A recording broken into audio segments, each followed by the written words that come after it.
Okay, so when I say Italy, what pops into your head? Probably ancient ruins, right? Amazing food. Well, what if I told you the country is actually in the middle of a whole new kind of renaissance, a high-tech one? We're going to take a closer look. So, what really defines Italy today? Once you look past all the tourist stuff, what's actually going on? And look, don't get me wrong. The art, the food, the history, that's all still there. Of course it is. Those are the pillars of what makes Italy, well, Italy. But, and this is a big but, that's not the whole story anymore. Not by a long shot. So, it's time to look again. To push past those postcard images we all know. Because there's a new identity taking shape. One that's being driven by some serious ambition, incredible technology, and this really unique Italian way of blending the ancient with the brand new. Okay, first up, Italy's new frontiers. We're going to see how the country is literally reaching for the moon, while at the exact same time, it's grappling with the super down-to-earth challenges of AI. So check this out. This is Argonaut. It's Europe's lunar lander. And guess where it's being built? Yep, in Italy. The whole point here is to give Europe its own independent way to get to the moon. This is a huge deal in the new space race. Okay, but here's where the story gets really interesting. It's this kind of paradox. Well, Italy is literally building tech to go to the stars. Back here on Earth, the situation with AI is, well, it's a lot messier. There's this massive disconnect between the ambition they have and what's actually happening on the ground. And this chart right here just lays it all out. Look at this. Almost half of Italian companies are thinking about using AI, but a whopping 68% of them say they just can't find people who know how to use it. So the problem isn't the technology itself, it's the skills gap. It's the people. So while the country is trying to figure out its huge, big picture tech strategy, on a much smaller, more personal scale, something really incredible is happening. We're seeing this wave of innovation that has this deeply human touch. I mean, take a look at the OnCue keyboard. It was designed specifically for people with Parkinson's, and it's a perfect example of what I'm talking about. It uses these really gentle vibrations and some smart predictive AI to help guide the user's hands. It just makes typing easier, less frustrating. It's a small thing, but it makes an absolutely huge difference in someone's life. And this quote from the designer, Alessandra Galli, just nails it. The whole idea wasn't to design around limitations, but to design around what people can do. It's such a powerful way of thinking, right? Shifting from seeing limitations to creating empowerment.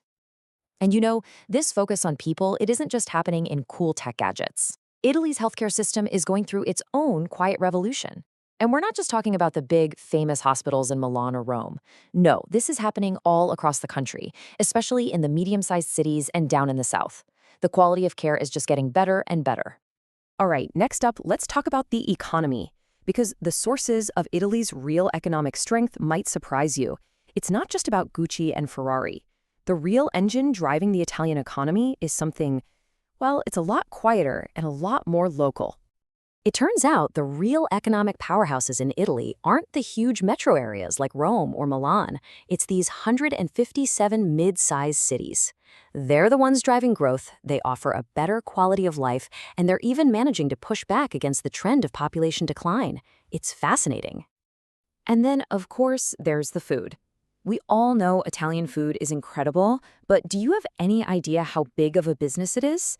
The entire value chain, from farm to table, is worth a staggering 707 billion euros every year.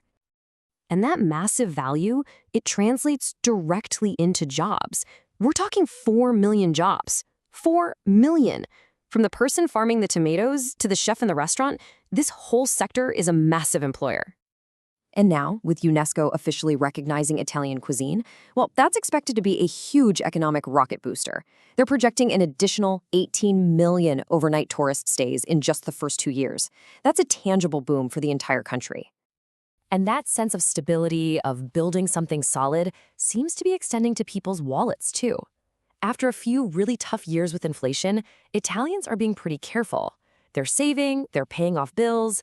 It's a sign of a country that's thinking about the long term, rebuilding a solid foundation. Okay, for our final section, we're going to look at how Italy is reimagining its greatest asset of all, its heritage. And this is where things get really cool, because this is where ancient tradition is meeting modern data science in some truly fascinating ways.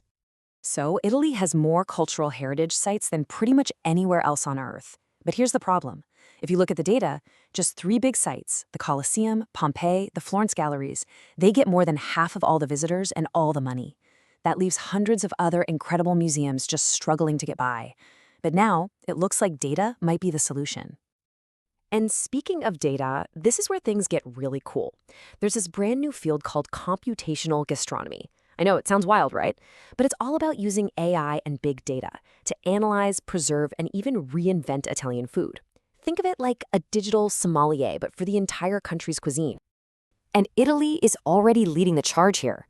They're building this massive digital encyclopedia of Italian food. We're talking over 1,000 traditional recipes, all with full nutritional data. And they've even created an AI avatar. Her name is Azura, who can actually teach you how to cook like a real Italian. It is literally history that you can taste, all powered by AI.